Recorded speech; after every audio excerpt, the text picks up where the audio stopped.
देशों और साम्राज्यों के बीच संघर्ष तब होता है जब लोगों का एक समूह साम्राज्य के बाकी लोगों पर हावी होने की कोशिश करता है। इसलिए प्रभुत्व प्रेरणा इतनी महत्वपूर्ण है। ब्रह्मांड हमेशा सब कुछ संतुलित में रखने की कोशिश कर रहा है। इसलिए चाहे कुछ भी हो, संघर्ष समय समय पर होते रहेंगे, लेकिन उन्हें समझकर और पैटर्न देखकर हम बेहतर अनुमान लगा सकते हैं कि वे कब और कैसे होंगे। लेकिन कभी कभी अर्थशास्त्र के कारण विवाद हो जाते हैं। उदाहरण के लिए चीन और भारत दोनों आर्थिक रूप से बहुत तेजी से बढ़ रहे हैं। इससे कई अन्य देशों को उनकी क्षमताओं पर संदेह हो रहा है। ब्रह्मांड सभी संतुलन के बारे में है। दुनिया में हर चीज लगातार संतुलन में रहने की कोशिश कर रही है। इसमें देश, साम्राज्य और यहाँ तक कि परमाणु भी शामिल है। वास्तविकता की सर्वोच्च पहचान संतुलन है। भारत और चीन दोनों बहुत तेजी से विकास कर रहे हैं और कुछ लोग सोच रहे हैं कि वे जल्द ही दुनिया की प्रमुख आर्थिक शक्तियां बन सकते हैं। इस वृद्धि में योगदान देने वाले कई कारक हैं और हम उनमें से कुछ का पता लगाएंगे। वैश्विक अर्थव्यवस्था की जड़ें 15वीं सदी में पाई जा सकती है और तब से इसमें काफी बदलाव आया है। 1989 में बर्लिन की दीवार गिरने के बाद से वैश्विक अर्थव्यवस्था में बहुत बदलाव आया है, विशेष रूप से उद्योगों और सेवाओं के विकास के कारण। जो लोग सरकार, व्यवसाय और सामाजिक गतिविधियों में काम करते हैं, वे ये जानने में रुचि रखते हैं कि आज अर्थव्यवस्था कैसे काम करती है। वैश्विक अर्थव्यवस्था एक जटिल विषय है और इसे देखने के कई अलग अलग तरीके हैं। सूक्ष्म स्तर पर हम अंतर्राष्ट्रीय संगठनों और शासनों पर ध्यान केंद्रित करते हैं। प्रमुख स्तर पर हम देशों और कंपनियों द्वारा निभाई गई भूमिका पर ध्यान केंद्रित करते हैं और सूक्ष्म स्तर पर हम विश्वीकरण और संक्रमणकालीन आंदोलनों पर में शामिल लोगों पर भी ध्यान केंद्रित करते हैं। इस वीडियो में हम एशिया के विभिन्न देशों की आर्थिक शक्ति को देखने जा रहे हैं। चीन और भारत इस वीडियो का फोकस होने जा रहे हैं क्योंकि वह इस क्षेत्र की दो सबसे बड़ी अर्थव्यवस्थाएं हैं। हम ये देखने जा रहे हैं कि पिछले कुछ वर्षों में उनका सकल घरेलू उत्पाद कैसे बढ़ा है और हम ये भी देखेंगे कि एक दूसरे के साथ कैसे प्रतिस्पर्धा कर रहे हैं। भारत के पास दुनिया में चीन के बढ़ते प्रभाव का मुकाबला करने की योजना है।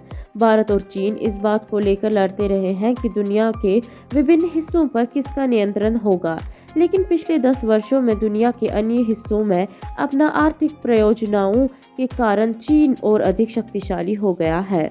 चीन के पास यूरोप, अफ्रीका, एशिया, ऑस्ट्रेलिया और अटलांटिक महासागर के द्वीपों में बहुत शक्ति है। भारत अपने आप में एक बड़ा व्यापार भागीदार है, लेकिन चीन की बेल्ट एंड रोड पहल ने कुछ लोगों को चिंता में डाल दिया है कि भारत को घेरा जा रहा है। इसलिए इसका समाधान करने के लिए भारत हर दिशा में कई महत्वाकांक्षी व्यापार मार्ग शुरू कर रहा है। यदि ये रणनीति सफल होती है तो ये पूरे क्षेत्र में व्यापार में सुधार करने में मदद कर सकती है। परिणाम स्वरूप भारत को बहुत अधिक आर्थिक प्रभाव और राजनीतिक शक्ति प्राप्त होगी। ये एक बहुत ही महत्वाकांक्षी रणनीति है और इसका वैश्विक अर्थव्यवस्था पर बड़ा प्रभाव पड़ सकता है। चूंकि चीन 2001 में विश्व व्यापार संगठन में शामिल हुआ था, वे सड़कों और पुलों की एक श्रृंखला बनाकर यूरेशिया में क्षेत्रीय कनेक्टिविटी को बेहतर बनाने के लिए काम कर रहे हैं। उनकी सबसे प्रसिद्ध परियोजनाओं में से एक बेल्ट एंड रोड इनिशिएटिव है, जिसमें मध्य एशिया को यूरोप से जोड़ने वाली सड़कों और पुलों की एक श्रृंखला का निर्माण शामिल है। नई सिल्क रोड दुनिया भर में फैला सड़कों और बंदरगाहों का एक नेटवर्क है। दूसरा भाग एक समुद्री सड़क है जो हिंद महासागर के साथ चलती है। चीनी संसदाओं ने इसे दालों का तार कहा है। दालों का तार सैन्य और वाणिज्यिक सुविधाओं और संबंधों के नीति नेटवर्क को संदर्भित करता है जो इसकी समुद्री रेखाओं के साथ फैला हुआ है। चीन की रणनीति संपर्क परियोजनाओं का निर्माण कर अपने हितों की रक्षा करना है। इन परियोजनाओं को अक्सर प्रभाव के उपकरण के रूप में देखा जाता है और इसलिए बेल्ट एंड रोड इनिशिएटिव को प्रतिस्पर्धा को अनदेखी करने के एक तरीके के रूप में भारत को बाईपास करने के लिए डिजाइन किया गया है। वास्तव में कुछ परियोजनाओं जैसे कोराकरम राजमार्ग, ग्वादर बंदरगाह और पाकिस्तान चीन आर्थिक गलियारा स्पष्ट रूप से भारत को मध्य एशिया के बाजार में भाग लेने से बाहर करती है। हम देख सकते हैं कि निर्माण और सड़क पहल का अपने पड़ोसियों के साथ व्यापार करने की चीन की क्षमता पर नकारात्मक प्रभाव पड़ा है, जबकि भारत की अपने पड़ोसियों की को घेरने की क्षमता पर नकारात्मक प्रभाव पड़ा है। डर इस बात का है कि आईओएस और रेलवे की नई ताकत एक दिन सैन्य संघर्ष में चीन की मदद कर सकती है और नक्शे को देखने पर यह देखना मुश्किल नहीं है कि भारत चीन से घिरा हुआ है। ये अस्वीकार्य है। भारत का जवाब है international north south transport corridor. सबसे पहले गलियारे पर सितंबर 2000 में हस्ताक्षर किए गए थे। इसे मुंबई से शुरू होने वाले यूरोपीय बाजारों को बढ़ाने के लिए भारत के नेटवर्क को विकसित करने में मदद करने के लिए डिजाइन किया गया है। एक बाहु मॉड्यूलर मार्ग बंदर अब्बास में ईरानी बंदरगाह से जुड़ जाएगा। वहां से रेल अवसंरचना अजरबैजान में बाकू और फिर रूस में अस्त्रखान में जुड़ सकती थी। गलियारा अभी भी मॉस्को तक जाएगा और अंत में 7200 किलोमीटर की लंबाई के साथ पीटरबर्ग में जाके रुकेगा। उत्तर दक्षिण परिवहन गलियारा प्रक्रिया में श्रृंखला के नीचे निर्माण विभिन्न केंद्रों पर रुक जाएगा। ये एक मूल्य श्रृंखला का निर्माण करेगी जो गतिविधियों का एक समूह है जो एक विशिष्ट उद्योग में संचालित एक फार्म अंतिम ग्राहक को उपलब्ध उत्पाद वितरित करने के लिए करता है। इसलिए बिंदु ए से बिंदु बी तक जाने वाला मार्ग इन दो बिंदुओं के भीतर लगातार अतिरिक्त हब विकसित करेगा, जिससे एक गतिशील विनिर्माण दुनिया का निर्माण होगा जो राष्ट्रों और क्षेत्रों को फैलाएगा। हालांकि क्योंकि ईरान एक पहाड़ी देश है, ईरानी वास्तविक बुनियादी ढांचे में पिछड़े रहे हैं। दुनिया के कुछ हिस्सों को अभी भी समग्र रूप से मदद की जरूरत है, लेकिन ऐसा इसलिए है क्योंकि ईरान अंतर्राष्ट्रीय प्रतिबंधनों के अधीन है और इससे इनके लिए अन्य देशों के साथ व्यापार करना मुश्किल हो जाता है। भारत लंबे समय से इस समस्या पर काम कर रहा है, लेकिन प्रतिबंधनों के कारण वे ज्यादा प्रगति नहीं कर पाया है। जब तक ईरान इन प्रतिबंधनों के अधीन है, उत्तर दक्षिण परिवहन गलियारा पूरा नहीं हो पाएगा। 2014 में भारत ने पड़ोसी पहले नामक एक नई नीति प्रस्तावित की। इस कार्यक्रम का उद्देश्य अपने छोटे पड़ोसियों के साथ भारत के मतभेदों को दूर करना था, ताकि इस क्षेत्र में चीन के प्रभाव पर लगाम लगाई जा सके। भारत ने इन देशों को उधार ऋण, अनुबंध और विदेशी सहायता प्रदान की। उदाहरण के लिए भूटान को 2019 में विदेशी मुद्रा में लगभग $350 मिलियन प्राप्त हुए। हालांकि ये कार्यक्रम अतीत में सफल नहीं रहा है और अग्रिमों की वापसी शुरू हो गई है।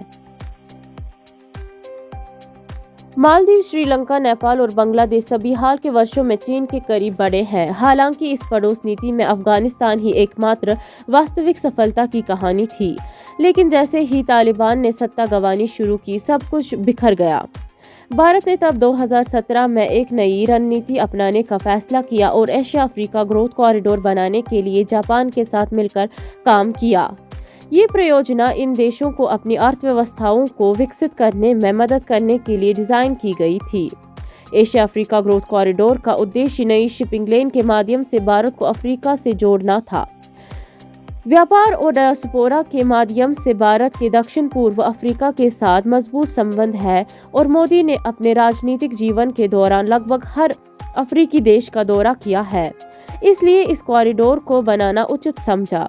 हालांकि कॉरिडोर के ब्लूप्रिंट में कोई ठोस कार्यान्वयन योजना नहीं थी और यहां तक कि जिन अफ्रीकी देशों को भाग लेना था उनका भी खुलासा नहीं किया गया था। 2021 तक कॉरिडोर पर कोई प्रगति नहीं हुई है।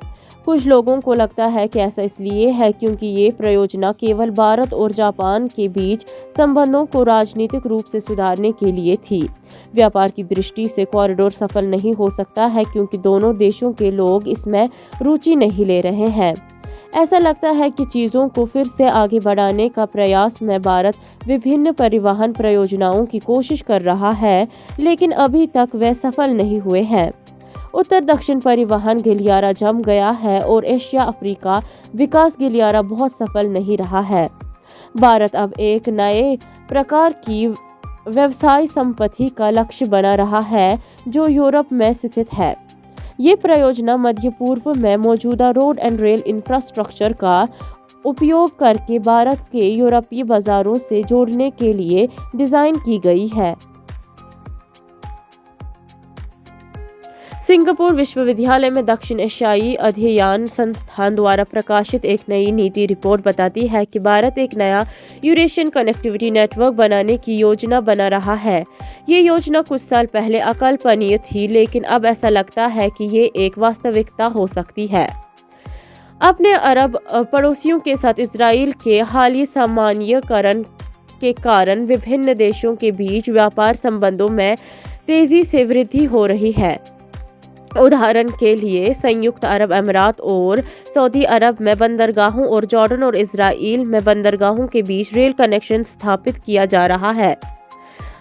इजराइल के तट से भेजे जाने वाले सामान ग्रीस और इटली सहित यूरोप के देशों में मेडिटेरियन सागर के माध्यम से यात्रा करेंगे। भारत का लक्ष्य इस उभरते हुए कॉरिडोर का फायदा उठाना है और भारत से संयुक्त अरब अमीरात, सऊदी अरब, जॉर्डन, इजराइल, ग्रीस और अंत में जर्मनी तक फैले वाणिज्य का एक आर्क विकसित करना है। दिलचस्प बात यह है कि भारत अरब मेडिटेरेनियन कॉरिडोर को फिर से तैयार करने में मदद कर सकता है। भारत को बस अबू धाबी से मुंबई तक बेल्ट का विस्तार करने की जरूरत है। इस कॉरिडोर के लिए अधिकांश बुनियादी ढांचा पहले से ही तैयार है। संयुक्त अरब अमीरात के पास कई बंदरगाह है जो कनेक्टिविटी मोड के रूप में काम कर सकते हैं और इजराइल जाने वाले रेलवे नेटवर्क का अधिकांश हिस्सा पूरा हो चुका है। जॉर्डन और सऊदी अरब अभी भी अरब मेडिटेरेनियन कॉरिडोर को पूरा करने से कुछ किलोमीटर दूर है। एक बार ये पूरा हो जाने पर भारतीय सामान केवल 10 दिनों में मुंबई से यूरोप की यात्रा कर सकता है। लेकिन ये सिर्फ यूरोप तक ही सीमित नहीं है। कॉरिडोर मध्य पूर्व जैसे अन्य क्षेत्रों में मूल्यांकन विकसित करने में भी मदद कर सकता है। भविष्य के लिए योजना बनाना महत्वपूर्ण है क्योंकि भारत का विज्ञान कृषि क्षेत्र क्षेत्रीय आपूर्ति और मांग का एक महत्वपूर्ण शक्ति बन सकता है। आने वाले दशकों में जलवायु परिवर्तन से मध्य पूर्व को नाटकीय रूप से प्रभावित करने की उम्मीद है।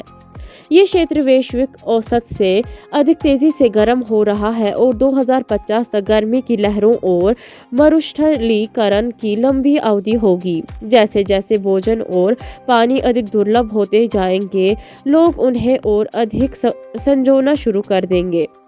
भारत जो चौथा सबसे बड़ा कृषि उत्पादक है, मध्य पूर्व के क्षेत्रों में भोजन का विश्वसनीय आपूर्तिकर्ता बन सकता है। पहले से ही भारत में नए फूड पार्क बनाने की योजना चल रही है और ये कृषि उत्पादन बढ़ाने में मदद करने के लिए इजराइल के साथ मिलकर काम कर रहा है। भारत ने संयुक्त अरब अमीरात के साथ एक नई रणनीतिक साझेदारी पर हस्ताक्षर किए हैं, जिसमें दोनों देशों के बीच व्यापार को 60% तक बढ़ाने का वादा किया गया है।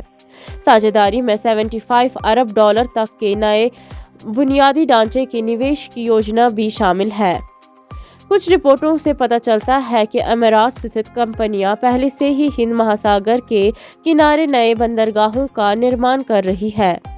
यह मध्य पूर्व में वाणिज्य के लिए नए अवसर खोलता है, जो मध्य पूर्व में चल रही स्थिति कारण पीड़ादायक है।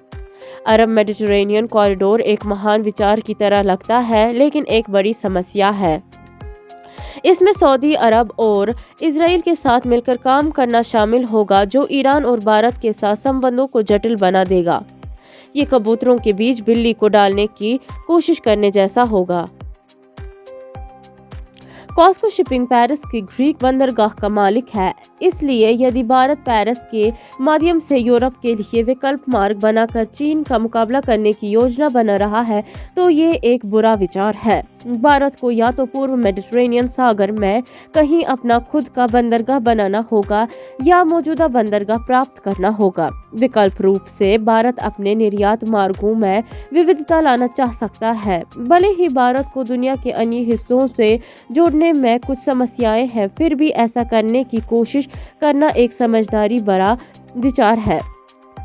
इसका कारण ये है कि ब्रह्मांड हमेशा बदलता रहता है और यदि हम अतीत या वर्तमान पर ध्यान केंद्रित करते हैं तो हम भविष्य के अवसरों को खो देंगे। इसलिए हमें अतीत या वर्तमान पर ध्यान केंद्रित करने के बजाय भविष्य की ओर देखने की जरूरत है।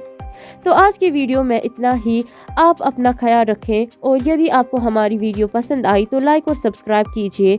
इस वीडियो को अपने दोस्तों के साथ शेयर करें। अगली बार ऐसे ही किसी दिलचस्प टॉपिक के साथ मिलेंगे। जय हिंद।